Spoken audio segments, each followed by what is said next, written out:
Monday, April 27th. I'll call the meeting to order. Are there any late items to add to the agenda, CAO?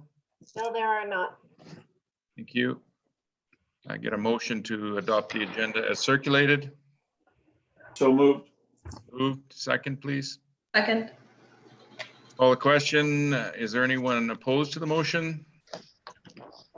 Hearing none, the motion is carried. Nothing to rise and report. First item is adoption of prior minutes, adoption of April 14th, 2020 regular open council meeting minutes. Can I get a mover that the minutes of April 14th, 2020 regular open council meeting be adopted as circulated? So moved. Moved. Second. Seconded. Call the question. Is there anyone opposed to the motion? Hearing none, the motion's carried. Adoption of April 20th, 2020 special open council meeting minutes. Can I get a mover that the minutes of April 20th, 2020 special open council meeting minutes be adopted as circulated? So moved. So moved. Second. Seconded. Call the question. Is there anyone opposed to the motion? Motion is carried. Okay, moving to water matters, purchasing and sales policy consideration during COVID-19. I will pass this over to the CAO, whose report is attached. Thank you, Your Worship. This report is in front of council to receive direction with respect to awarding of contracts and tenders, etc., to assist with stimulating the local economy due to COVID-19. Council has had a number of discussions respecting supporting and stimulating the local economy during the COVID-19 pandemic, and requested staff to sort of bring forward the purchasing and sales policy for consideration. We have looked into the purchasing and sales policy, and currently section 16 does talk to single source purchases without inviting offers from suppliers. However, there are stipulations which allow for this to be undertaken, and that are laid out quite extensively. There can only be an existence of a single supplier. The circumstances in which the purchase is required are extraordinary or involve an emergency from an unexpected event that requires prompt action. We also have sections 17 and 18 to preference for local suppliers, which is referenced in my report. It talks to the total price of 2 or more tenders or quotations of the same award shall be made first to firms located in the town of Oliver, second to firms located in British Columbia, and third to firms located in Canada. In section 18, it also talks to where all things are equal, and that's for supplies they can be done locally. And when we talk to locally, it speaks to an in-town business with a local business license or an Area C business with a local business license. We can't do a percentage differences or dollar references will be given to purchasing locally, as it would represent a direct grant to local suppliers. However, full consideration will be given to potential future costs or savings that may be experienced by using a local supplier. And then in my report, it also lays out how best value is determined through the scoring. So with respect to procurement value that is less than $75,000 for goods or services, or less than $200,000 for construction projects, council would, through a resolution to waive the purchasing policy, be able to assist stimulating the local economy. I've also listed in my report some projects that could be considered by council for this, one being the new Sandy dump and the outfall culvert repair. And there are some other ones that have been listed by Sean that would not be able to, they have to go through the proper process. And then he has also indicated that there is a listing of civil contractors from this area that we could invite to provide project estimates on for undertaking the the projects. So let's see. There are 4 different options that have been provided to council. One being council can waive the purchasing policy on a case-by-case basis to use local contractors. Council can waive the purchasing policy for procurement values that is less than 75,000 or for goods or services, or less than 200,000 for construction projects. And council can resolve to continue to follow the purchasing policy, or you can refer back to staff for additional information. Staff are recommending option 2. Thank you, CAO. Councillor Grice, you got your hand up? Thank you, Worship. Through to the CAO. So I am in favor of the policy or of option 2. I think it's always great if we can support local businesses, especially right now, but I think that there needs to be an end date to us waiving the policy, or just to bring it back to council, you know, maybe in a year from now or whenever things sort of return back to normal. We may want to change the policy so that there is more of a focus on local, or at least rescind the decision that we make today. Those would be my comments. Thank you. Thank you, Councillor Grice. Councillor Mattis? Thank you, Your Worship. I would echo Councillor Grice's thoughts. My time frame was more in the 60-day period, in that then it would come back to council fairly regularly, and we could renew it every 60 days and take a look at it at that time based on circumstances. A year may be too long. For myself, like I say, I would like to look at it every 60 days. I do have a question through to the Director of Public Works. I only noticed that these were like earthworks and larger construction projects. As I recall, there were a bunch of other projects related to improvements at Town Hall and that sort of a thing, smaller contracts. I didn't see any of those types of things listed. Are those planned to be handled internally, or are we in fact contracting them out? I'll answer on behalf of the Director of Operations, as he is away today. Those jobs we were going to be doing internally. Some of those ones are internal jobs. Thank you.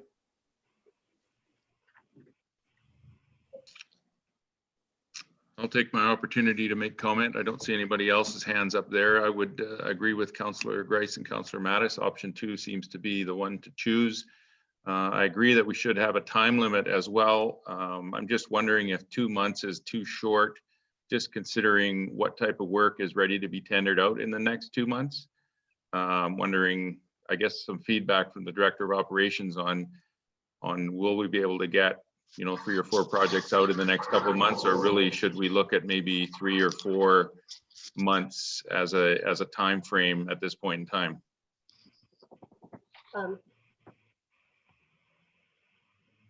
Can I answer that again? Yes. Yep. Sorry. I can't find my hand to raise it. Sorry. Okay. These ones are ready to go. I know that they have been working on doing the tendering on them. So these ones are ready to go out. So I don't think that the 2-month time period would be onerous on us. Okay. Councillor Schwarzenberger? Thank you, Worship. I agree with option 2. I think timeline-wise, quarterly would definitely be sufficient to look at things going forward, even every 6 months, but quarterly is fine with me. Thank you, Your Worship. Councillor Michelle, did you have your hand up? Yeah, I did, Your Worship. I had a question. The policy through to the CAO, I'm looking at 18.2. That's our current policy, correct? Yes, it is. Yeah, I'm just wondering if it's already in our policy to first go locally, and also where all things are equal. Why do we really need to amend this? I mean, it's already part of our policy that we're going to go local as long as all things are equal. I don't really see a reason to be amending this. It's already in our policy. With respect to our policy, where all things are equal, that would include the cost and there's not that often that the people that are bidding are at the same amount of money. That's why that's bolded for emphasis, because it has to be, the whole submission has to be equal. Then I think that I would rather be in favor of number one, because I think council should have the control as to how much higher we want to go on any kind of project. I don't think it should be open-ended. I mean, we can still choose as a council to decide, even if it's a little higher, to go local. But I think if it ties our hands and we can't go out of local for an estimate, then that really ties council's hands. And I don't agree with that. I think we could do it on a case-by-case basis, and council will make that decision. That's how I view that. I mean, we're not going to have that many capital projects that are going to come before council in the next 2-3 months. I mean, I would hate to leave it open-ended. I don't agree with that. I think that council should be able to look at each one, and if we decide it's a little higher and we want to keep the money local, we'll do that. But to just have a policy that says no, it's got to be local, even if it's way higher, I definitely don't agree with that. Councillor Mattis, or Thank you, Your Worship. I was initially in favor of option one as well. I could live with option two. The reason I proposed 60 days was simply because it would come before council more often, and which would allow us to rescind it, as opposed to having to wait 3 months or 6 months or whatever. And it would come before council before it expired, so that there would be no lag time in between contracts. I understand Councillor Michelle's concerns. My issue is that this refers to purchase orders, that sort of thing. And then when you look at council reviewing every one, we would almost need to put a lower limit on the price as well, because I don't know how many purchase orders would go out for bidding, and whether council should be involved in every one of them on the basis of micromanaging, which is not something that we want to do. I would agree with that as far as purchase orders, but I don't think that if we're going to get estimates on any project that's being done, that we should tie our hands. So I don't know if you can separate them out, but I think if we could, I don't have a problem with purchasing local. I think that's not going to be, we're not going to get, the difference isn't going to be huge. But on a capital project, let's just pick, I don't know, just pick any project that we would do that would say would be around $100,000.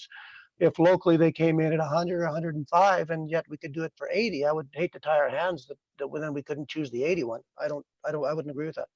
If we could separate out the purchasing from it, from the from the different projects, that kind of would make sense to me. But to lump them together, in other words, under $200,000 for a construction project, I mean, we may be paying way higher prices for construction, and we're not doing our taxpayers any good. We're supposed to be here is representing our taxpayers. I think purchasing local, no problem, but for a construction project, we should definitely not tie our hands as to be able to, to get the lowest bid, or if it's very close, give a little slightly higher one to a local contractor. I don't have a problem with that. But tying our hands, I do have a problem with that. Anyway, that's my opinion. CAO. Thank you, Your Worship. So budgets have been set by council. They have approved the budget for these projects. And if it was to go over the project, I could see it coming back to council. But if it's within budget, that's, I'm just pointing that out, that you have already determined that these projects are going to go forward.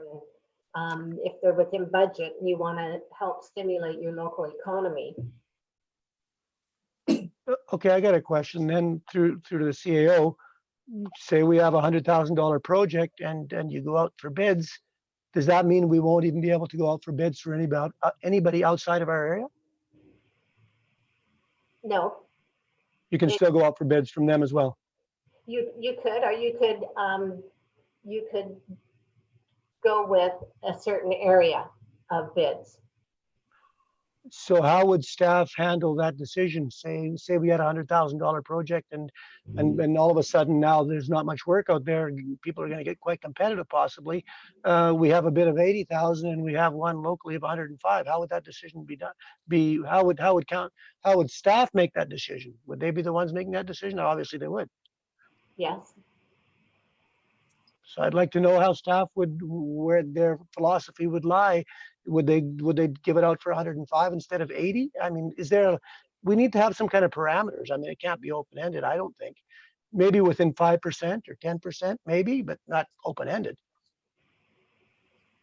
If I could comment here, how I'm interpreting in this is we're going to invite local bidders, local construction companies to bid on a project. And we're going to have competitive process with multiple local contractors, and we will be able to select the lowest bid out of that contract.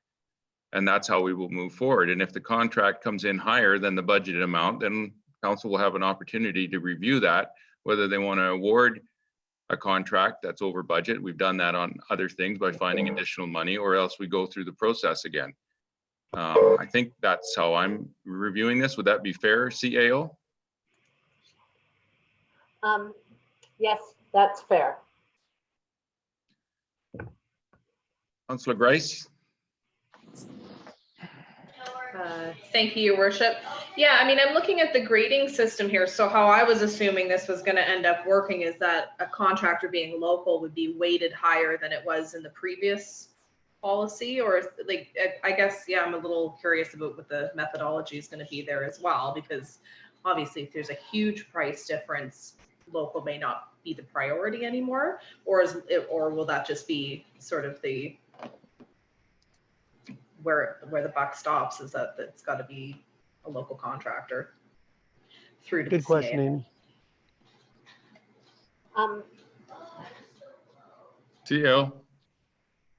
Thank you, Your Worship. We can go out and do beyond. We were just looking at, from the conversation that has been had by council, to try to stimulate the economy for our area. So that's why we brought this forward. If you would prefer us not to do this, then we can just follow the current purchasing policy. And I guess just to follow up if I could, and I mean, I think that is the goal as well, but just to sort of answer the concerns, I mean, is it safe to say that if the local bid came in, significantly higher than a bid from outside the area, that we would, make the fiscally responsible decision at that point and go with the lower bid? yes. Okay, so that works for me then. Thank you. If I can speak, when you do put a bid out on BC Bid or whatever, and you allow everybody to bid on it, you're going to have to go with the lowest price. Yeah. You're going to try and stimulate your local business, your local economy with your local contractors. You're only going to go out to those contractors, those local contractors, to put a bid in on a project. And that's where we're waiving the purchasing policy to enable us to be able to do that. If we don't do the purchasing policy, we're going to have to go out to bid, and we're going to have to award to the lowest bidder, unless the lowest bidder and a local contractor are tied in their bid, which could be somebody from, say, Kelowna and somebody from Oliver, both bid $100,000 on the job. All things being equal, then you can go with the local guy. Other than that, you're stuck with the lowest bid. So we're really making a choice here. Are we just going to go with local contractors on some of the smaller jobs, or not? Councillor Schwarzenberger. Thank you, Your Worship. I was unfamiliar with that, I must say. I thought that we could put this out as we normally would do to anybody.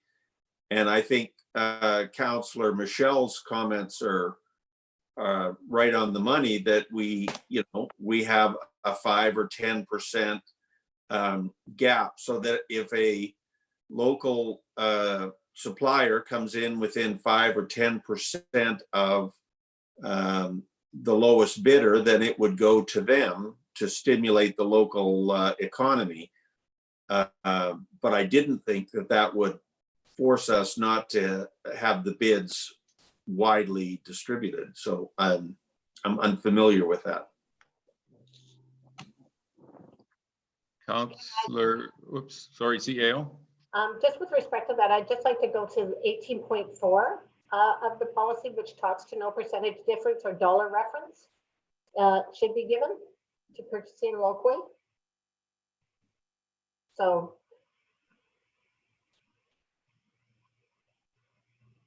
There So how could- would you ever make that? It's either got to be a dollar or a percentage, because how would you ever make that determination? How would you decide? It always comes down to the dollar Well, amount. this is where all things are equal that we're talking about. Oh, okay. And you, like, there was a comment of putting a 5% towards, or if there's a 5% difference that you award it locally. But when you talk to 18.4, that sort of erases that 5%. I've always, your worship, if I may, I over all the years that I've been on council, I've always said that if we can give contracts to local contractors, we should be doing that. And the town of Oliver has gotten a lot of local contractors to do a lot of work for us. I mean, I know that PGR has done tons of work for us. You know, Mike has done a lot. Mike Johnson's done lots. And Grizzly, I mean, these are local contractors, and they bid and they get, and we give them the work. And I've always said, you know, they should get the work first. I'm a little concerned that if we that things get competitive out there, and we could, I do have a I feel I have a responsibility to our taxpayers as well. And I don't like the open-endedness of this. That's why I had suggested that we could look at them. I agree with you, your worship, that just for general purchasing, that shouldn't be included there, but the projects, we should have a chance to, if we can save our taxpayers money, we should have a chance to do that. Locally, absolutely. If it's on par or even slightly above, then I guess maybe we're going to leave that discretion to staff now. But it can't be open-ended. I don't like that idea. I'm sorry, but well, that's my opinion. Councillor Ventimiglia. Thank you. Lots of new information for me as well. And so I'm just wondering, like, where this conversation started was in us. I mean, just as Councillor Michelle finished describing right now, basically using the tax money that we're responsible for in a way that helps to stimulate our own local economy as best as possible, which is something that hopefully we're trying to do on a regular basis. But knowing that we can't, and I remember that we've had this conversation at some point in time, because I remember that percentage thing where we're not actually allowed to specify a percentage difference for local contractors. But are we able to just perhaps remove that all things being equal line? Would that make a difference? That would be for the CAO, I guess. CAO, are you able to answer that? Yeah. Well, so you want to amend the agenda, the policy? Is that what I'm hearing? Is that you don't want to waive the policy, and we've only really identified 2 projects that would actually fit into the criteria around this, but so you want to take out all things being equal, then you're also taking away the fact that we don't have to actually take a local person. A local. For some reason, my screen keeps freezing and I've missed most of that, and I've missed a few of the other comments, but yeah, I guess I was quite happy with the explanations that I heard from Councillor Grice and Mayor Johansson, as well as taking into consideration what Councillor Michelle said. Knowing that we have our budget set and that regardless we wouldn't be going above that budget, I'm happy with the way that the motion's written right now. Thought of removing the all things being equal line, but obviously didn't think through it all the way. So let's forget that I said that and go back to the motion, the proposed motion, which I'm happy with for now. Councillor Mattis. Thank you, Your Worship. It's interesting listening to everyone. What I was going to ask was if rather than having a proposed motion up, could we have the 4 options back up? I don't have the agenda in front of me. I don't have that. Could we get the 4 options? Maybe it is, as Councillor Michelle suggested, is that we should look at option number 1. It is only 2 projects after all, is what I also heard. So maybe those 2 projects should come before council when they're bid, and council can make the determination at that point. And then beyond that, rather than trying to amend the policy or change the policy or waive the policy, that we leave the rest of the policy as it is and bring them before council as appropriate. Because there's not that many for us to deal with. I'll make a comment here. Just looking at that first option to waive the purchasing policy, I don't think really changes what we're doing here, other than we'd be doing it on a case-by-case basis. And there's only two cases. True, but if you waive the policy, you either deciding to put it out on BC bid and let everybody bid for it, or you're deciding to only allow it to be bid on by local contractors. That's really the decision you're making here. No, what I'm suggesting is that we continue the normal bidding process, but we waive the purchasing policy when necessarily when it comes to awarding the bid. I don't think you have Council's decision. I don't think you have the legal obligation to do that. Once you go out to tender, you're entering into contract A of a bid, and you're going to be opening yourself up to liability if you suddenly decide not to go with the low bid. I'm not sure why the town would be any different than anyone else. We're not obligated to take the lowest bid. We can choose whomever we want. If we want to spend more money, that's our call. As we said earlier, there's no 2 bids that are equal. So it's easy enough to say that, you know, we chose this bid on whatever basis. None of them are equal. So the price can't be equal either.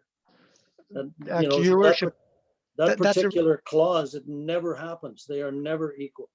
that's a really good point, your worship, that Councillor Mattis just made, because I can remember over the years where we haven't taken the lowest bid quite often because staff has recommended that we take a higher bid and council has agreed. That's a good point.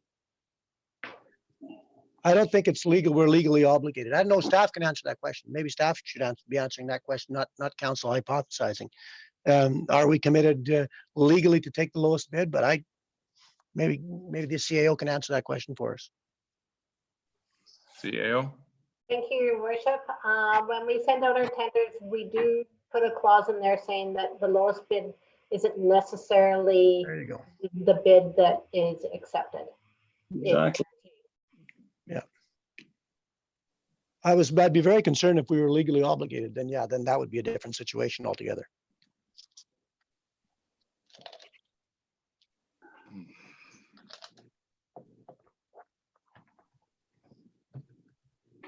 So I personally, I favor option 1 on that basis, given that there's only two of them at this point that would basically come back to council. The rest of it is just ongoing business.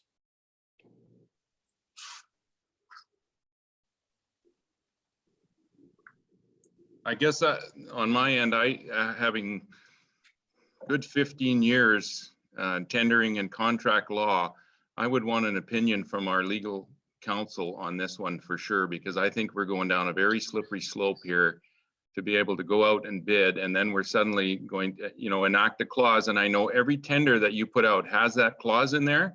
And believe me, many times in history, I have tried to get invoke that clause with purchasing and not been able to do it because it is very delicate how you do that. And you got to have a good reason why. And if you're going to do it just based on dollar value, I think you're going to find some legal liability associated with that. So you're suggesting we refer it back to staff for more information? I would refer back to staff for more information. That would be my recommendation, just so that we're all clear on the liability we're taking on by following down this path to go out to a full BC bid and then only take a local one based on the dollar value and go against the low bid. I know that clause is a very common clause. It's a clause in every tender that you go out in, but contract A, contract B, and contract law is pretty clear, and the liability associated with it is very clear too. So I would want to make sure that we are proceeding with our eyes wide open, so to speak. Understood. For me, I don't think we've entered into a contract by asking for a bid. That's contract A. It's an implied contract. And think about it. If you're being asked to bid on a job and you're doing your best to come up with a price, and you come up with a low bid, and then unless somebody can come up with a reason that you can't do the job, like you're not qualified or something like that, now you've put effort into creating that bid. That's legal liability right there. Loss of profit is the second part of legal liability. And that's contract A. By putting out a bid, you're actually putting out contract A. Well, I think we need a legal opinion on this because as many businessmen I know have often said, I need to get a quote from everyone in town, but I can buy from whomever I want. Yeah, I know the town in the past has awarded tenders that were not the lowest bid. So I guess if that's true, your worship, the town was liable at that point. Yeah, that's scary to me anyway. We didn't know. Let's get We them. were never told that as a council that we would be liable if we didn't take the lowest bid. Do we, will this hold up any contracts that are going out for tender now, waiting for an opinion? That would be through to the CAO.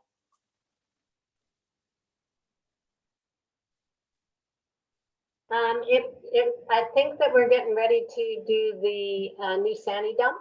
And we're doing both of them right now. The tendering is working up to that. Well, would 2 weeks be a problem, our next meeting?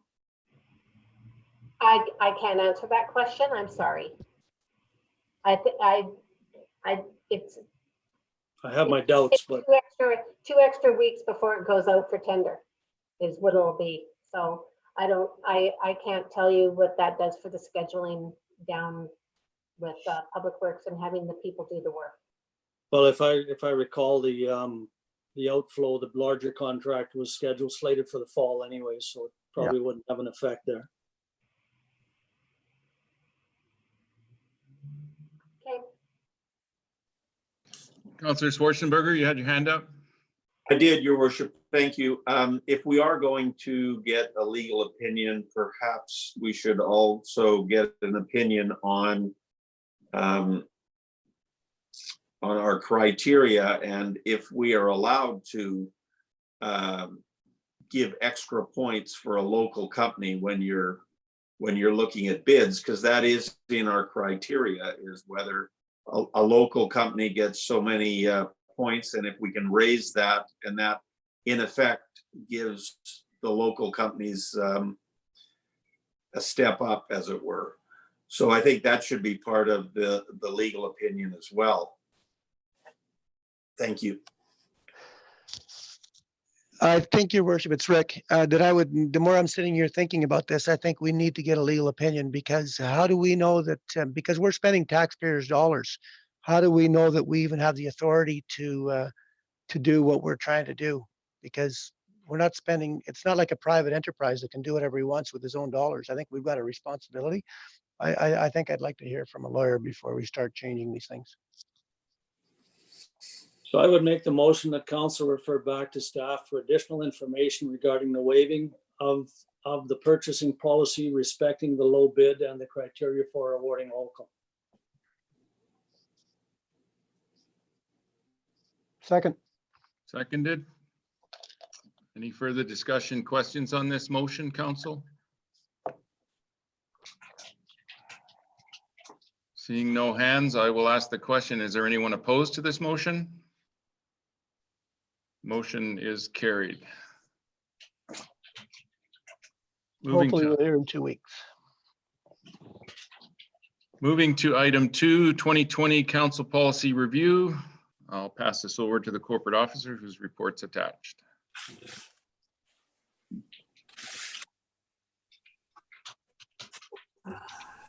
Thank you, Your Worship.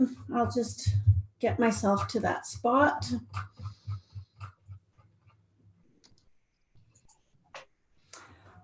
Thank you. So this 2020 Council Policy Review is before Council once again regarding policies for consideration to review, amend, rescind, or repeal. Same information in prior reports to Council.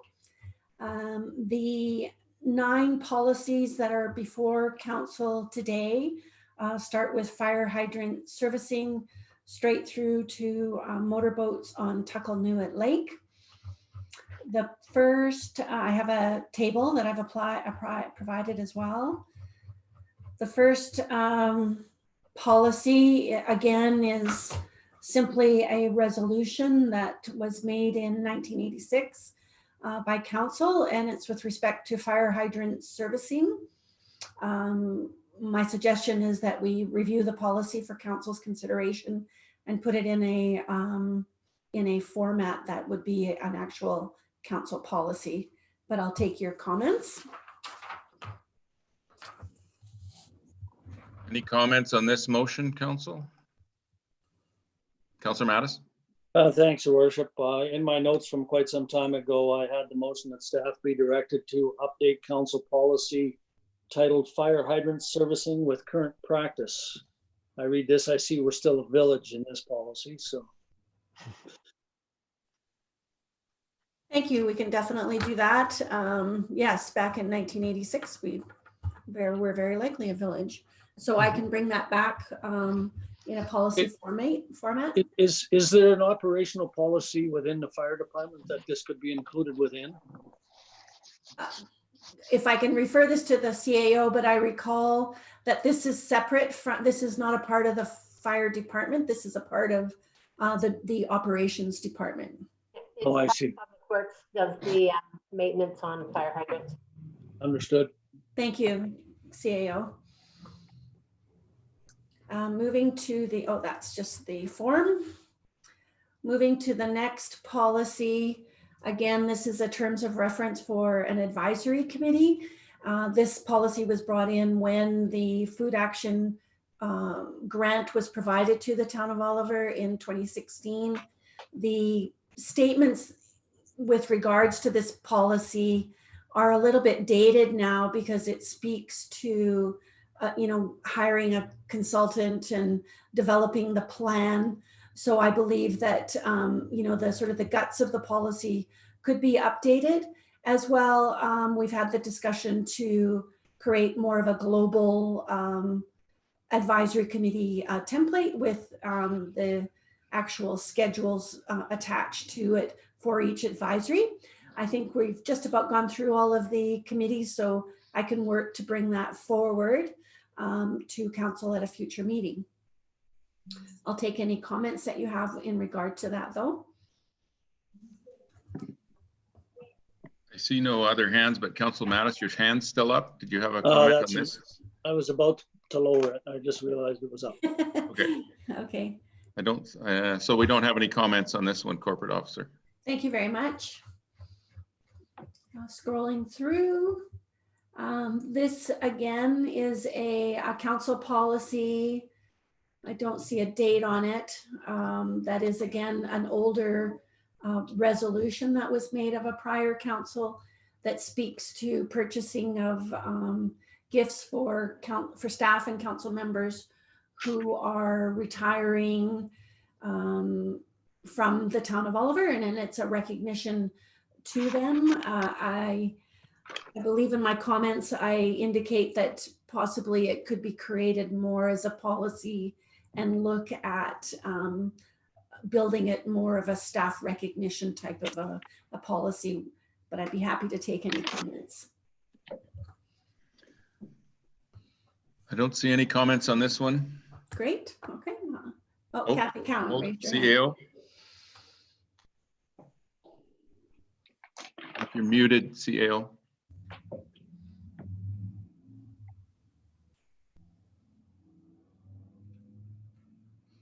CAO? I'm working on it.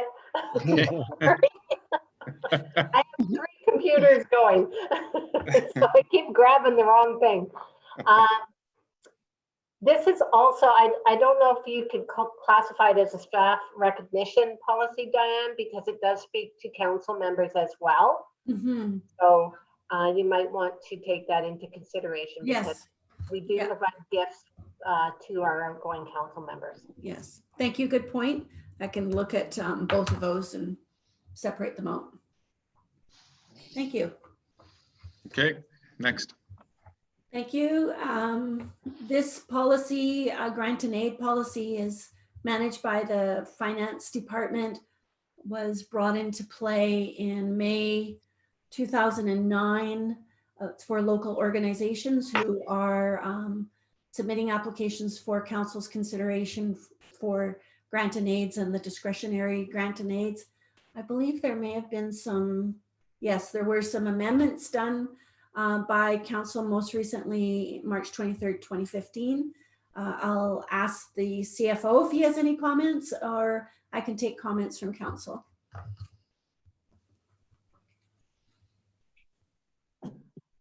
CAO, I don't have any comments. It's Doug. I don't have any comments on the policy. It seems to be effective, and we're still using it and applying it. So I think for myself, I would just maybe, I would work on the form to make it more PDF writable so people can just enter online, make it a little bit more open for and receptive for users in making their application. yeah, that would be a great idea. I see no comments. We can move Great. on. Thank you. As you see, it's a lot of things to fill out. Oops. The next policy before council is titled the Hiring Authority Policy, which was brought in February 26, 1996 by council. That does have some provisions. My recommendation to council is to rescind because this authority is delegated by bylaw to the chief administrative officer with regards to hiring of staff. But I'll take any comments that council has. I seen, oh, Councillor Mattis. I would make the motion to rescind the hiring authority policy. I'll second.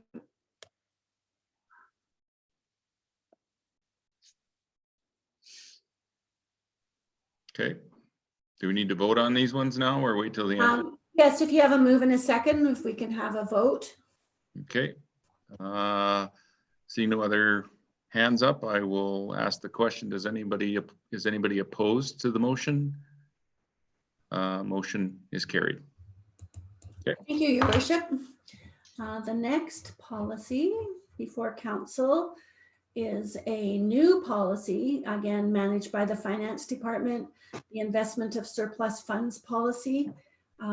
Being that it's so current, I did want to bring it before council, but I'm not recommending any changes.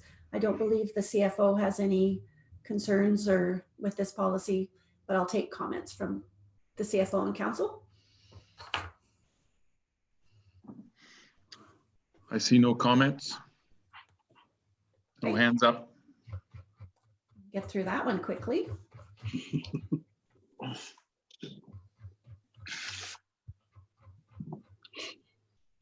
Thank you. Now, the next policy is managed by the Operations Department, was brought into effect April 26, 2010.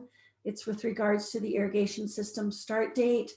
I did pose a question to the Director of Operations last week if the policy needed anything more or if it was up to date, and he commented that he thinks that the policy is valid, and he reports to council each year.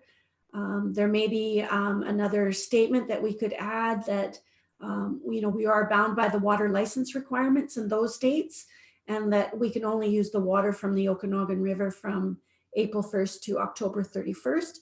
That's in accordance with our license. And there is also a quantity that they have to keep within as well. I'll open it up to any comments. Councillor Mattis. Thank you, Your Worship. My questions are around under our water license, are we obligated to have a resolution to council to set these dates? And then when I read through this, I didn't see any moving or seconding, and it's just a policy statement. Yeah. It almost looks like this was a resolution at one time and then suddenly became policy. And I'm just wondering what if it's worth looking into, or I noted that you had some notes there about changing the policy, but I'm not sure whether this was ever enacted. From what I can see, it was brought into play with an effective date, so I would expect that there would have been It moved and seconded and brought in by council. But as you do say, it is a little bit more operational in nature. So having the director of operations bringing a report to council is good, and it's good for notification, but I can take any additional comments. CAO. Thank you, Your Worship. A resolution to start and end the irrigation season is not a requirement of the license itself. The license says that we can't start until a certain date and we have to be finished by a certain date. I do believe that in the past, council chose to provide a start and end date because some years would be drier than others, so they would want to start a little bit earlier, if possible, to get the water into the farms. Councillor Michelle may have a little bit more information on that rather than with respect to that. I think if it ain't broke, don't fix it. It's been working for all these years. It comes once a year before council. There's a staff recommendation. And we have, I think only once that I recall did we suggest to bring it up, and staff managed to get it going by then. So I don't see an issue with it coming before council once a year. It's not a big deal. Take 5 minutes for council to discuss it and staff to present it, and there's no reason to change anything. It's working. Thanks, Councillor Michelle. Any other comments on this one? Okay, we can move on to the next one. Thank you. The next policy before council is the manufactured home park redevelopment policy that speaks to the manufactured homes, the parcels that they're on, and how they are provided some protection. I believe that was the case back in, looks like 2006. There was some particular issues in local governments with regards to manufactured homes. I can take any comments from council with regards to this. I'll go to the CAO first and then Councillor Mattis. Thank you, Your Worship. This was brought in due to the fact that it's to protect those manufactured home parks where the property owner might decide to turn around and evict everybody and redevelop that property. So it's basically following the guidelines of the provincial government. And it was brought in due to the fact that there was some, the one mobile home park on Tucklenew Lake, there was concern of the residents in that area that the property owner could was talking redevelopment. Thanks, Councillor Mattis. Thanks, Your Worship. I was going to tell much the same story, but I did have a question. When I read through this policy, I wondered, are we overstepping our bounds? Has this been run by our legal department? Because it looks to me like we're overstepping our bounds. We do have the ability to put in a policy like this. So there are a number of different communities that have done this. Like we're allowed to set the amount of payout that they get and question that if they're following the provincial law. I'm sorry. We're allowed to have oversight on that. Would that not be provincial jurisdiction?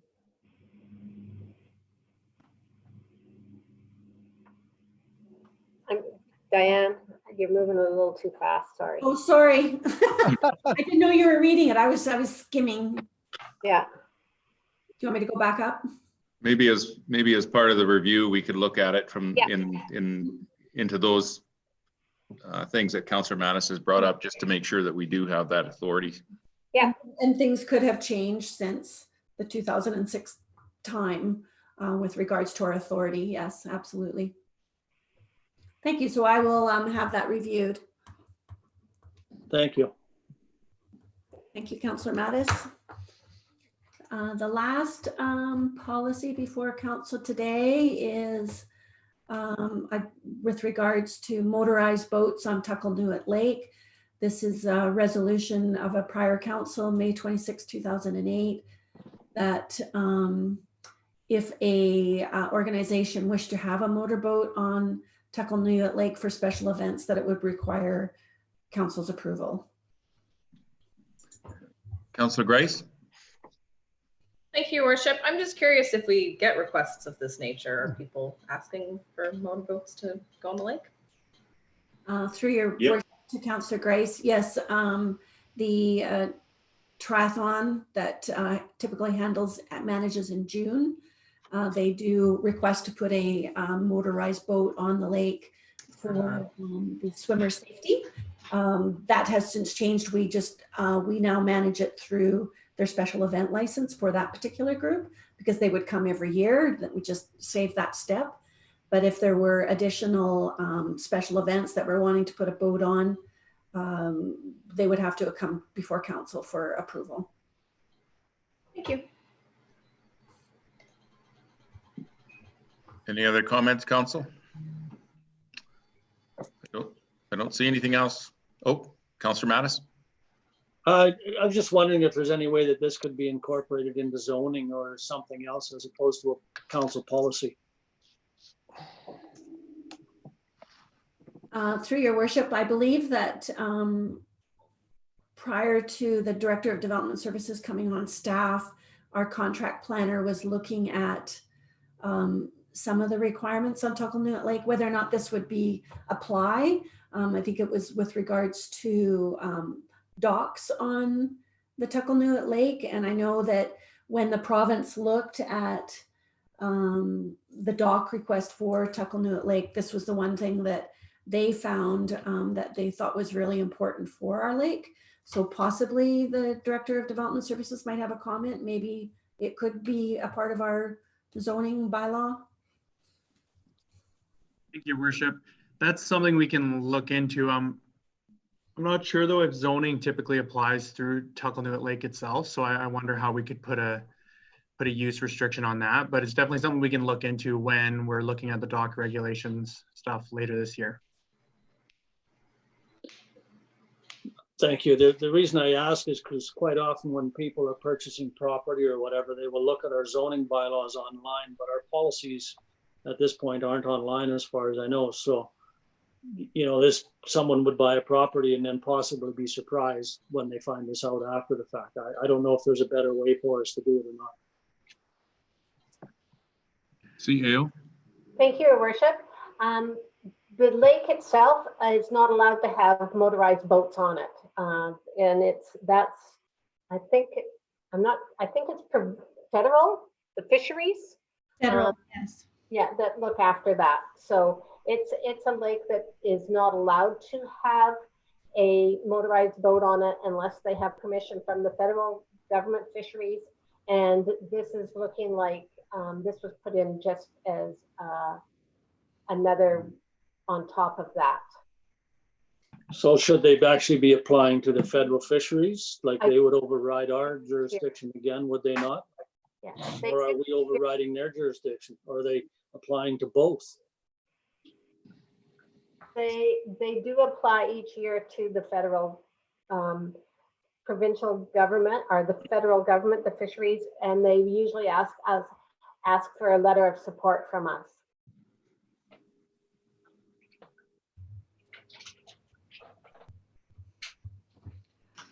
Through your worship, possibly I could obtain that federal regulation information and bring it to council at a future meeting so we can take a look at that process.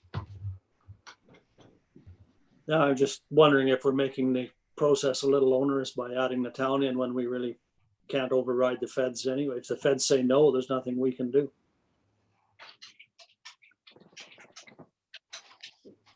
Through your worship, possibly it can be managed through our special event application.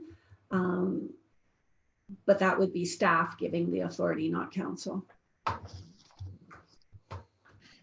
Councillor Ventimiglia?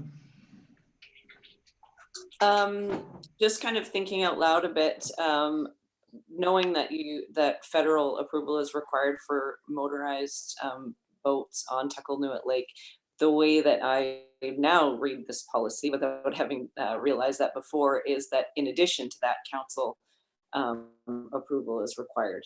So that if council didn't give approval,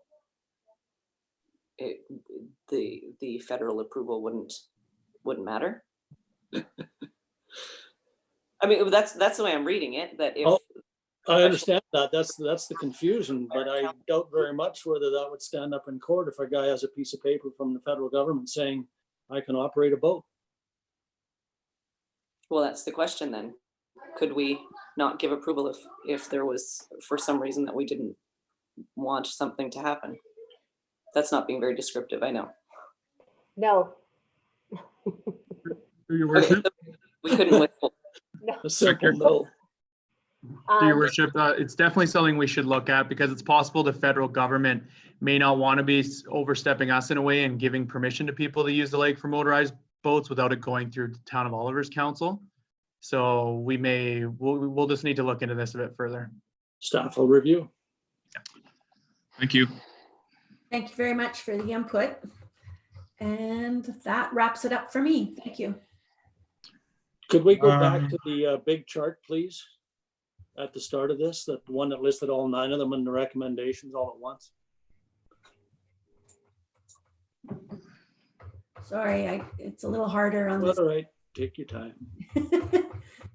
For all you guys, if you're sitting in front of a computer, you can bring it up on your computer and then you can still have your iPad off to the side. That's kind of what I do, except for it's me and my phone and my iPad. So anyway, it makes it a little simpler to scroll around while you're not having to do it on your iPad and talking to your iPad. That's all. That one. Now, we rescinded the one. Do we need to have a resolution to do all of the other things or not? Through to your worship, I've made notes. I think that would be appropriate for this, for me to move forward. Okay. Thank you very much.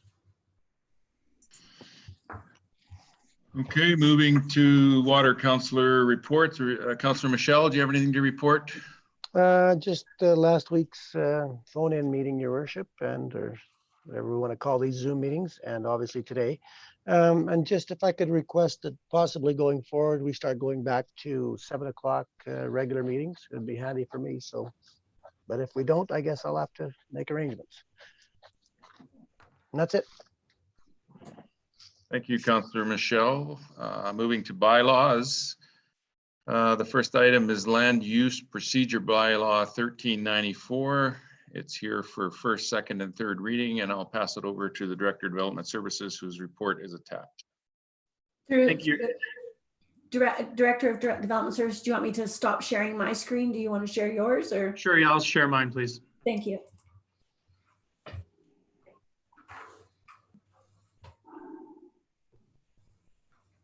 Is that working there now? Yes. Yes.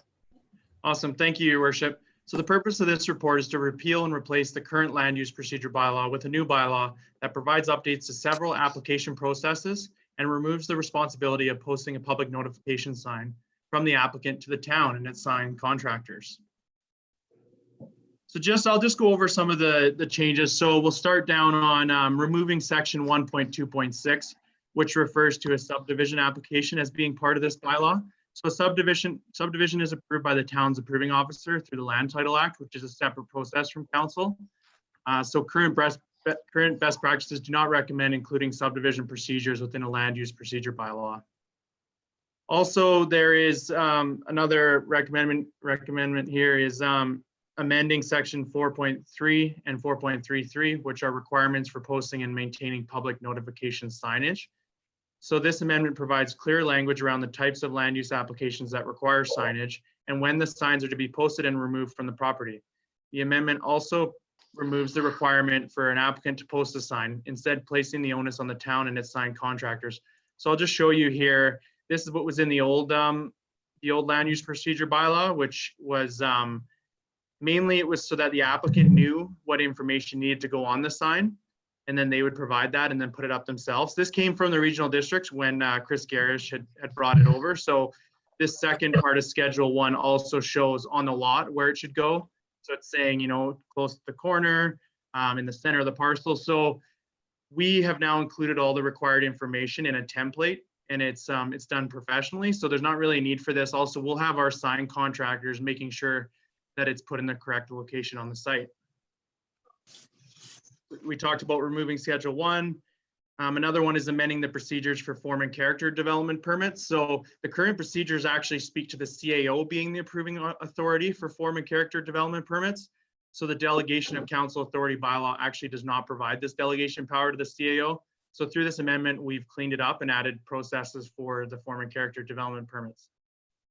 Another one is amending the public notification procedures for liquor license applications. So the current bylaw states that council can either adopt a resolution or defer making resolution, but we just wanted to be clear that if council is to provide feedback, that it actually has to go to public consultation. So the new and improved bylaw will address this. It states that council can either comment or opt out. And if they do comment on the application, then they need to go to public consultation. Number 6 here is amending the requirement of notification for liquor and cannabis licenses from 2 editions of print newspaper to 1 edition instead. So the current fee associated with a cannabis license is $1,000, which includes the cost of public notification. The fee for a liquor license application is $500 plus an additional $500 if the consultation is required. So public notification requires written notice to neighbors, advertising in 2 editions of a print newspaper and 1 internet media site. So staff had felt that this is a bit excessive, considering that with a public hearing, it only requires 2 editions of a newspaper. And in this case, we're requiring 2 written and 1 online edition. And those costs actually incur basically the costs of the fee to the applicant, which does not include the staff time. So with that, staff recommended that just putting it in the paper once and then putting it in a print in an online newspaper once would suffice, and that would save the town about $130, which is the cost of 1 week in the newspaper. Number 7, removal of section 4.2, public hearings. So in the bylaw, it actually mentions that if no one shows up to the public hearing, then it's deemed that it's held. This is sort of redundant because it's implied that the meeting is held because minutes are taken. So it's not really required to have in the land use procedure bylaw. And then there was just some other redundancies and things that I spent some time on going through each application. They sort of standardized a lot of it as well. So they sort of copied the requirements for a development permit, for a temporary use permit, for a development variance permit, when really they are slightly different. So an example would be just the amount of detail that was asked for a variance application, for example, like proposed water lines and sewer lines, things that aren't typically asked for. Another one that I felt was important was to ask for more detail for a zoning application. So currently it only asks for a site plan, but quite often you want to see some preliminary drawings or renderings or things so that council can see before they're rezoning the property, just see what it's going to look like, and then the neighbors can also see what it's going to look like, and staff as well, before comments are provided at the public hearing. And some of the other small amendments were just references to sections and schedules. In conclusion, the amendments highlighted above will help to ensure that staff are following the most up-to-date practices for processing land use applications while improving the public notification signage process. So with that, staff are recommending that council give first, second, and third reading to the bylaw, and that adoption of the bylaw be scheduled for a future council meeting. Thank you, Your Worship. Thank you, Director. Councillor Ventimiglia, I see your hand is up. Or was that from last time? That was definitely from last time, but thank you for noticing.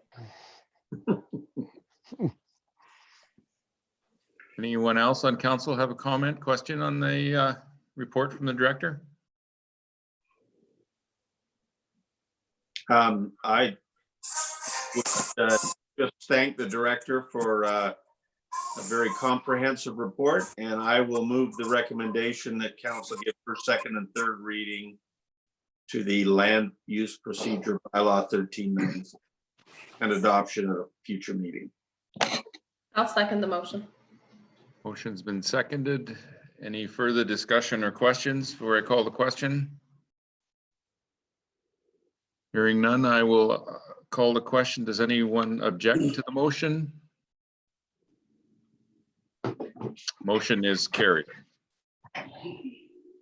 Moving to item 2, 2020 tax rate bylaw 1397 for first, second, third reading and adoption. I'll pass it over to the CFO, whose report's attached. Thank you, Your Worship. The tax rates bylaw is presented to council for 2020. It includes a 0 tax rate increase from a percentage point of view, from an actual rate. As indicated in the staff report, the impact for an average home, the average home in Oliver for 2020 from an assessment point of view is approximately $400,000. It's just slightly under $400,000 as comparison to 2019 or 2019, which was $397,400. The actual, by the decrease in, or the holding the line of a 0 tax rate, it means an actual, the average home will see a decrease of $3 for their taxes in 2019 for an average residential home. Obviously, there's very few homes that actually are exactly $400,000, but if there was, that's what you would see with a municipal tax increase. However, we also collect taxes for other taxing jurisdictions, other governments, such as the regional district. We're expecting to see an increase of, on an average home, of $38. For the library is going to be $9. For the hospital, the assessment authority, municipal finance authority, $5. And the school and police taxes were $20 that were based on the 2019 rates. Late Friday afternoon, we received the 2020 rates, but they didn't make it into this report. And from when I first looked at the rates, they didn't change significantly anyway, so it wouldn't really matter a whole lot into this, into the numbers that I presented to council, as well as I go through indicating what the impact is on a business. Businesses are a little bit harder to say an average, because an average business, it can go from basic a small frontage business on Main Street to something much bigger and larger in the town of Oliver. So it's a little hard to say that the average business is $370,000, because that really is, we like to use average, but it's really a very difficult amount to nail down for a commercial business. That being said, at the April 20th council meeting, council did pass the resolution that council directs staff to assign the 2020 tax rates with the due date of July 2nd, 2020, with a 1% penalty applied July 3rd, 2020, and further a 4% applied on October 1st. As well, the provincial government also passed, I'm not sure if it's legislation or how they've actually done it on their end, but the business class 6 taxes, class 5 as well, don't have to actually pay their taxes until September 30. So the 5% penalty will be applicable to them on October 1 for any unpaid property taxes after that. The due date for our taxes remain as July 2nd. So there is no change from previous years. What has changed is the amount of the penalties on unpaid taxes. So therefore, council, it is recommended that the 2020 tax rates bylaw 1397 be read a first, second, and third time and be adopted. Thank you, Worship. Thank you. Councillor Mattis?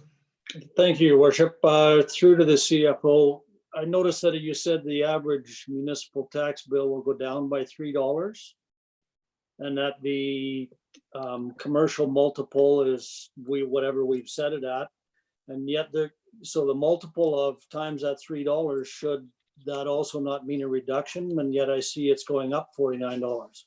How does that math work? In the $49 in what? In the commercial? Well, I can't scroll it up to me, but in the report, you said -3 for one and +49 for the other, and one's a multiple of the other. No, well, what it is though, the $3 is based on the residential tax base for the municipal taxes only, not for any of the other taxes.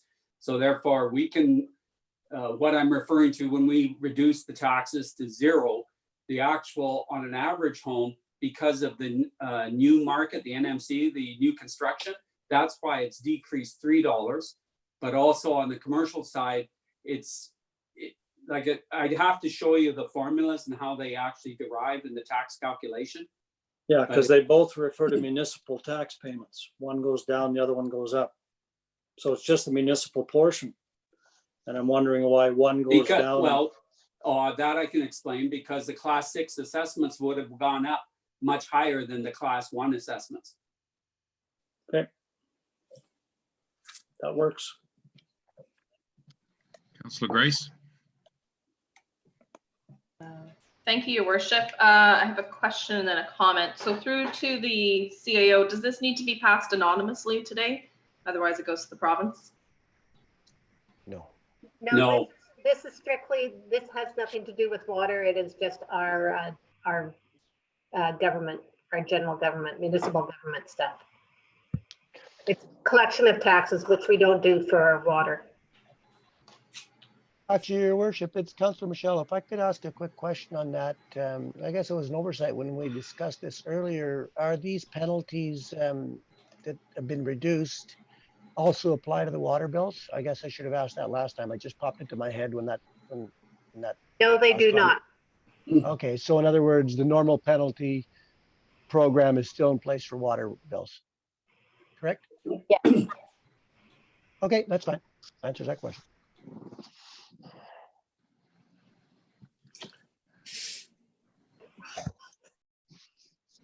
Councillor Grace, did you have another question? Thank you, Your Worship. Yeah, I wasn't quite finished there when Councillor Michelle jumped in, sorry. So because this wasn't unanimous the last time, I just had a couple of comments. I was on the Parks and Rec AGM video conference last week, and the recreation supervisor had talked about a person who came in that won a $25 gift certificate and was in tears because they were going to be able to buy some groceries that week or use it towards buying groceries. So I think, although sometimes these things that we're doing seem insignificant for somebody that's maybe been out of work for 6 weeks, or for a single parent that's trying to support their family, every little bit counts. I also think it's really important for us as counselors to model the behavior that we're asking from the residents. So if we are able to make our tax payments on time, I think it's our responsibility to do that and to model that behavior if we're able. It's always, an unfortunate reality that when we have social programs like this, that some people are going to take advantage of it for their own maybe financial benefit. But I think we don't want to leave the people behind who do need these programs. So we need to make sure that we show those who can pay on time to do that. And if they can't, that's why we're doing this for them. Thank you. So I got to get my participants up. I don't see anyone else with their hand up. Do I have a mover of the motion that the 2020 tax rates bylaw 1397 be read a first, second, and third time and be adopted? So moved. So moved. Second, please. Second. Seconded. Seeing no further comments, I'll call the question. Is anyone opposed to the motion? Motion is carried.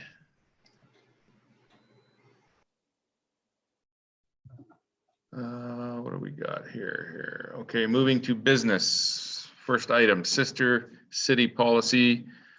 I'll refer to the corporate officer whose report's attached. Thank you, Your Worship. The sister city policy before council came through the council policy review process that we've been undertaking. Back in March 23rd, council reviewed 7 policies at that time, which included the Bandai tree policy and recommended that the Bandai tree policy be amalgamated with the commemorative recognition and dedications in outdoor public spaces policy. To integrate the Bandai tree policy with the commemorative recognition and public spaces policy, it was determined that the purpose of these and the principles of these two policies were not similar enough to allow a clean amalgamation and could lead to difficulties down the road when trying to search for information with regards to the sister city. So to establish an identifiable policy that contains the provisions in the Bandai tree policy, it's recommended to create a new sister city policy. The new policy provides general statements with regards to the relationship and partnership that the town of Oliver currently has with Bandai Japan and Lake Chelan, Washington, and brings in some processes and procedures, and the statement that was in the former Bandai tree policy, if it is rescinded. The new sister city policy also provides statements with regards to purpose, principle, gifts, delegations, and travel.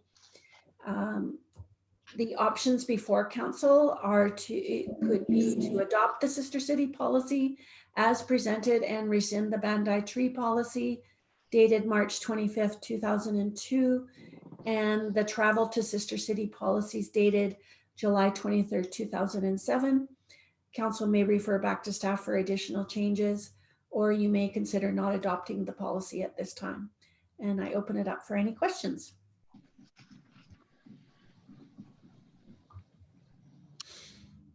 Councilor Ventimiglia. Thank you. So the two policies were at the bottom there, the ones, or at the end of the report, are the ones being rescinded? That is correct. Okay, perfect. So then I'm not sure if I read them properly, because I was a bit surprised to see that travel policy. The only time that well, in my terms on council, that we've had someone go to Bandai was the mayor a couple of summers ago. And that was upon invitation of our sister city, and we had to have I don't know if it was a resolution or what we did, but we had to have the discussion at council in order to pay for him to attend that ceremony.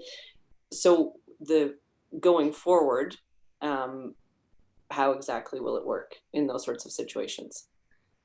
Through your worship. So that refers to the policy, the travel policy. That's really what the travel to sisters policy was referring to council's travel policy. And if the item wasn't identified in the budget, then it would have to come forward for council's consideration. So at this time, it's really to remove those statements, the travel to sister cities policy, and any kind of travel is following the travel and expenses bylaw that council has put in place. Thank you. Anyone else got a comment or question? Would anybody like to move the recommendation that council adopt the sister city policies? Yeah, what is that? Sister cities. Sister cities policy, and the council rescind the Bandai tree policy dated March 25th, 2002, and council rescind the travel to sister cities policy dated July 23rd, 2007. I'll move the recommendation, the proposed motion. Moved by Councillor Schwarzenberger. Do I have someone second it? Sure, second. Seconded. Councillor Ventimiglia, did you have another comment? No, I did not. Thanks for the reminder. Seeing no further comments or questions, I will ask the question. Is anyone opposed to the motion? Motion is carried. Moving to item 2, under business, signing authority, banking transaction policy. Pass this over to the corporate officer. Thank you, Your Worship. The signing authority banking transaction policy is again coming out of the March 23rd council meeting where policies were reviewed. That included the check signing policy And the recommendation was that it be amalgamated with the signing authorities policy. Both of these policies were reviewed by myself and the Chief Financial Officer. He noted that he felt the policies could be amalgamated, but they are slightly different.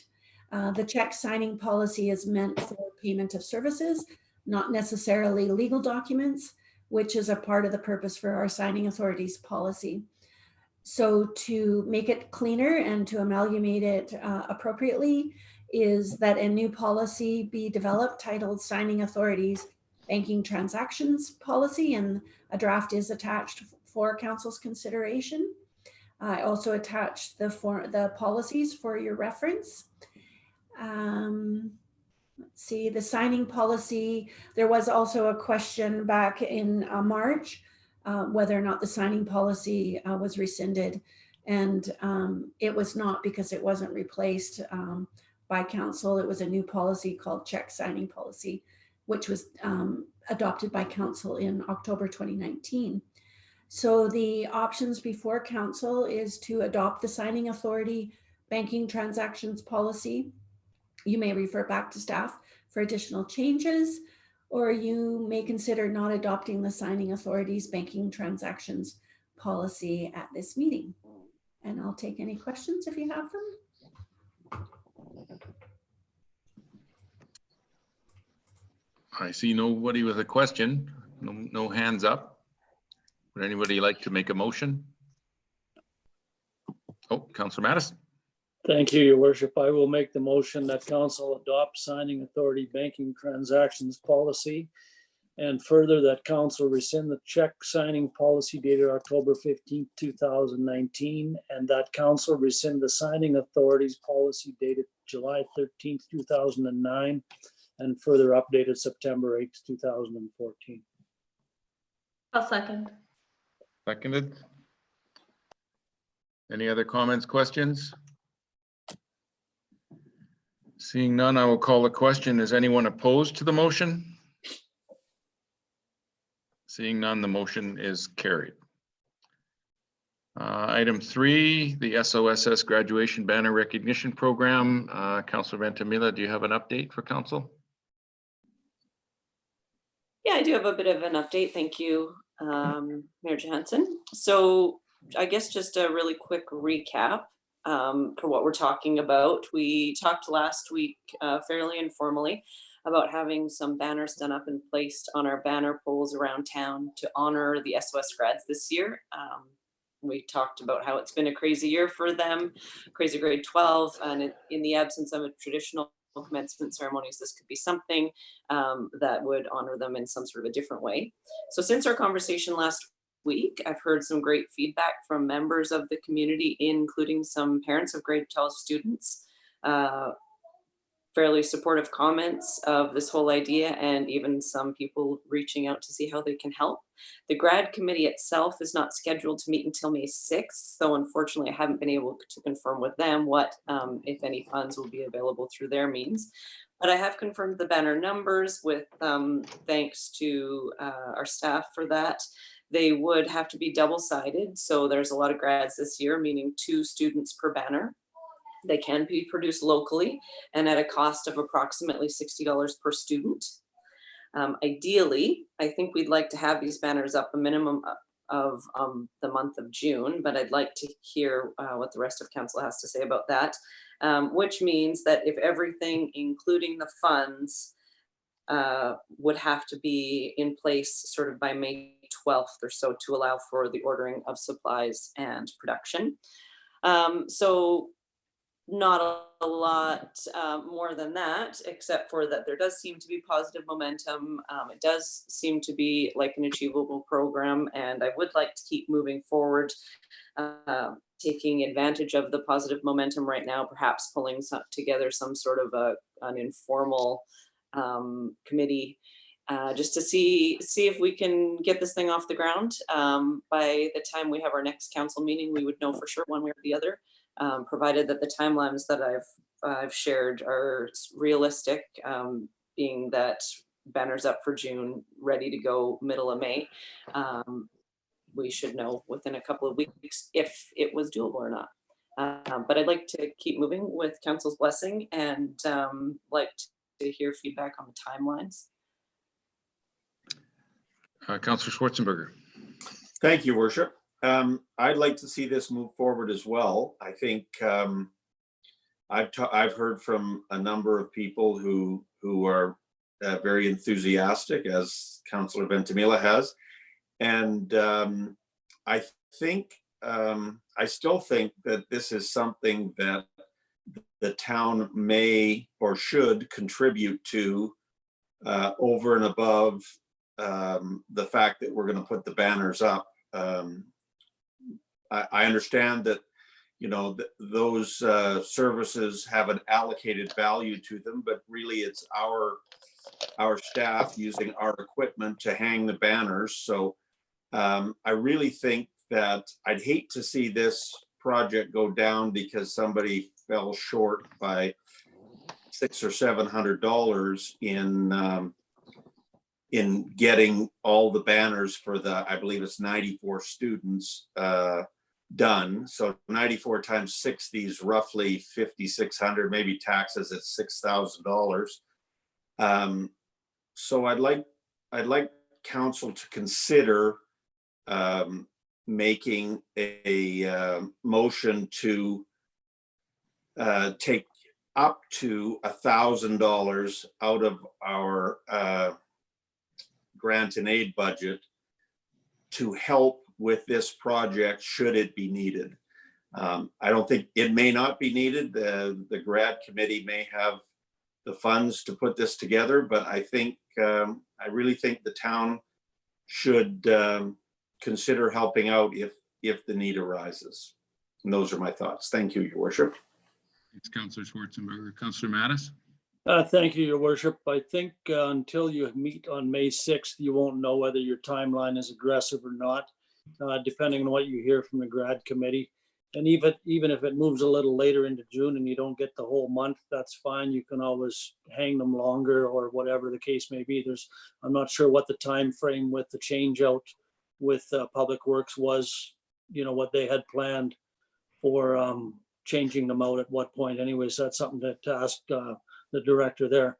As far as the grant and aid, that I think we're premature on that process until after the May 6th meeting.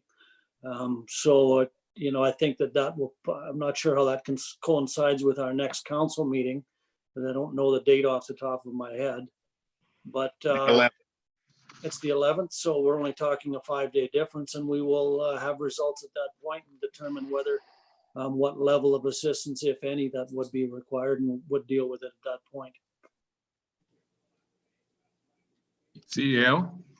Thank you, Worship. I was just going to ask Councillor Schwarzenberger if that was a motion that he made with regards to $1,000.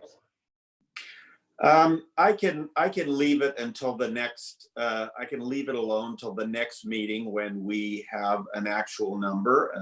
As I said, I'd hate to see this project go under just because somebody was $600 or $700 short. So I'm willing to let it go until the next meeting, but if there is a shortfall, I will be bringing it forward at the next meeting. Okay, so is this like a notice of motion? Sure. If that. We don't know yet. I'll bring it forward at the next meeting if need be. Okay, I think it's a situation where Councillor Ventimiglia will be on the next agenda and giving an update report at that time, and then motions may flow from that report. so it's not a notice of motion. No. Okay, thank you, Councillor Schwarzenberger. Thank you. Thanks, Councillor Schwarzenberger.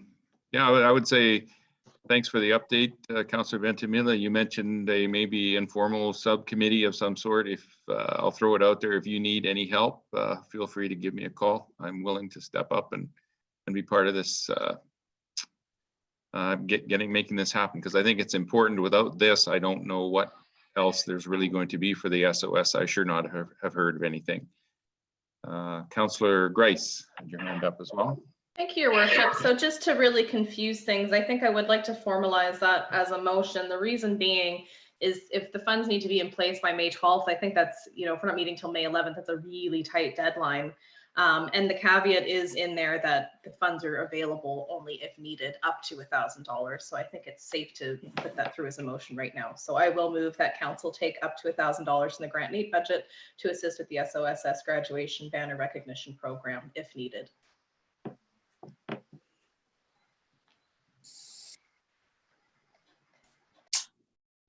I'll second for discussion purposes.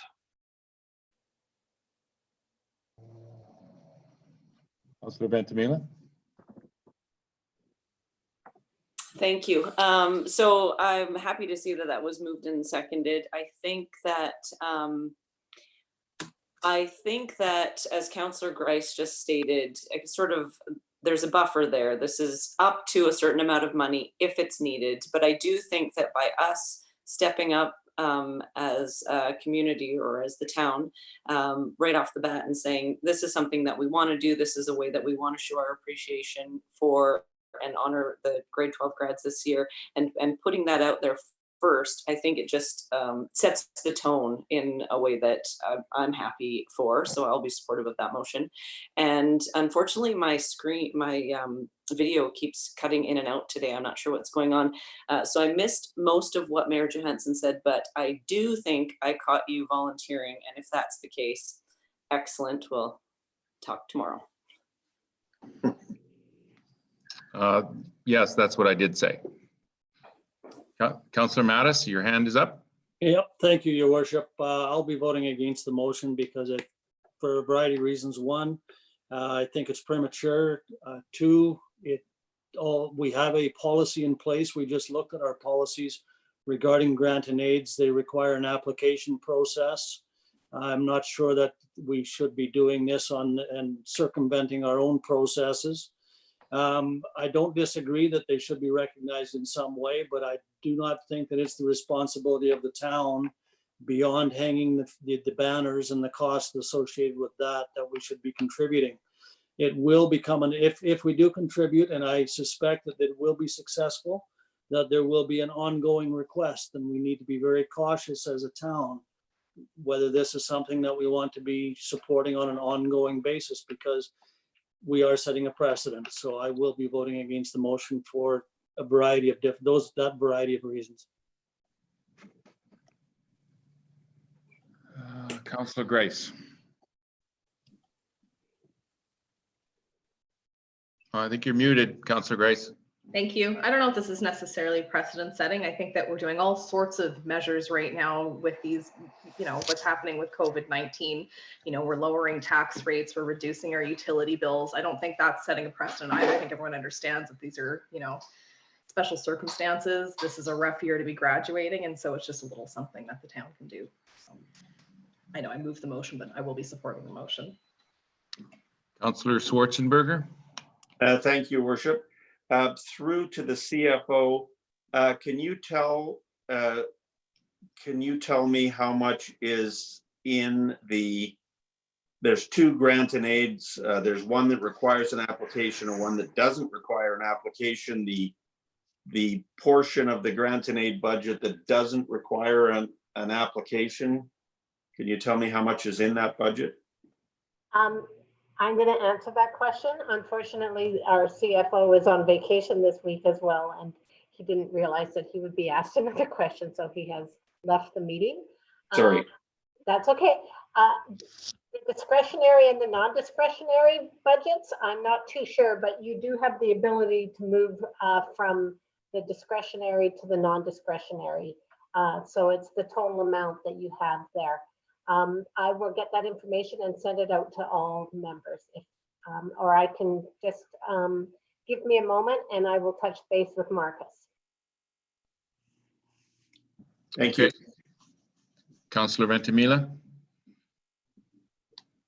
Thank you. I don't have too much to add. Councillor Grice took the words out of my mouth. I was just going to say that I, as well, don't view this as with any of the other measures that we've taken in the last little while as precedent setting. I think that people recognize that this is a special year for many reasons. And I think we're being quite clear with the fact that this program is something that's potentially moving ahead because of the circumstances that we're living with this year. And so I don't view it as precedent setting, just like any of the other measures that we've taken.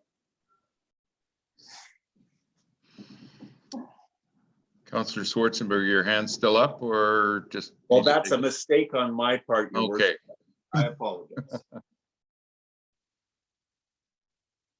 Well, we'll give Kathy a few minutes or CAO a few minutes. My comments would be at least around precedent setting, that I'm thinking this is not precedent setting. Precedent setting. There, that's better. Just because of the circumstances around this year, and hopefully graduation will go back to its normal venue and celebration that next year when we get through this COVID-19.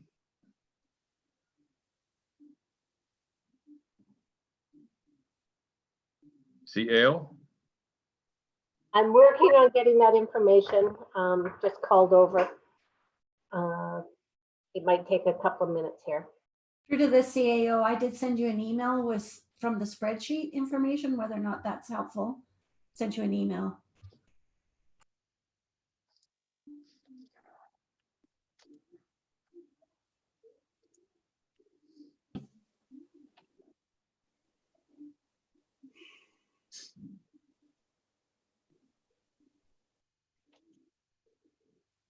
Okay, unconditional grant and aid donations, we had 2,900 in it. And the grant and aid, we have 9,801 in it. I'm not sure how much has been used out of them. I think it looks like out of the, it's about, it looks about $3,500 has been used out of those grant and aids at this point in time. And there's just about $12,000 was put in there.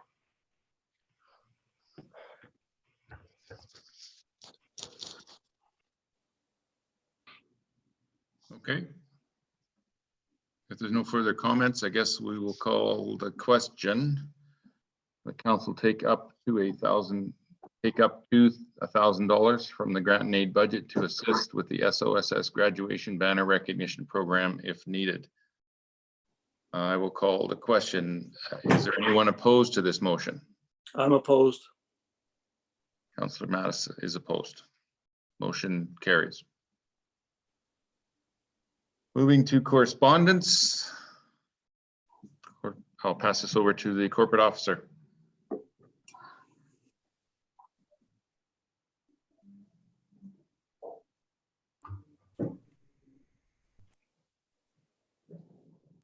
Can you hear me now? Yep. Thank you. Thank you, Your Worship. The April 27th correspondence report contains a request from Diabetes Canada. They are experiencing issues with donations to their bins and resulting with garbage and soiled textiles around their donation bin sites, maybe because they haven't been emptied. So they're seeking some assistance from council, from the town of Oliver, for assistance in cleaning up the debris around their sites. The CAO has provided a comment with regards to the Diabetes Canada bins. They are located at malls within the town, which are on private property. So the options before council is to that council may wish to help Diabetes Canada with clearing garbage and soiled textiles from their donation bin sites, or you may wish to defer to staff for additional information, or you may wish to receive and file. CAO. Thank you, Your Worship. I did want to let you know that I did go around and look at them, and they seem very clean. Like I didn't see anything hanging around them at this point in time. Councillor Mattis. Thank you, Your Worship. As these are on private property, I think the responsibility lies with the property owner.